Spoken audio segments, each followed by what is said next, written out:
सार्वजनिक बांधकाम मंत्री रवींद्र चव्हाण हे सतत रायगडच्या दौऱ्यामध्ये येताना दिसून येत आहेत। तसंच त्यांनी गेल्या आठवड्यात अलिबाग, माणगाव, कर्जत मतदारसंघामध्ये भाजपचा मेळावा घेतला। या मेळाव्यामध्ये रायगड जिल्ह्यामध्ये भाजपची ताकद कशी वाढेल या दृष्टीने त्यांनी नियोजन केलंय। तसंच तिन्ही ठिकाणी शिवसेनेचे आमदार आहेत, त्याच ठिकाणी भाजपनं मेळावा घेऊन आगामी काळामध्ये भाजप स्वबळावर निवडणूक लढविली तर भाजपकडे चेहरे आणि त्या दृष्टीने नियोजन असलं पाहिजे याची चाचणी रवींद्र चव्हाण करतायत की काय, असाच प्रश्न या निमित्तानं उपस्थित होतोय।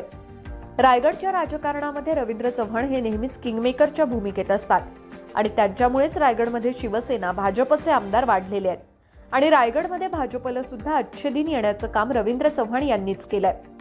त्यामुळे लोकसभा निवडणुकीनंतर भाजप राज्यामधील स्वबळावर निवडणूक लढवणार का, असाच प्रश्न या निमित्तानं उपस्थित होतोय आणि त्या दृष्टीनं भाजपचं नियोजन सुरू झालंय।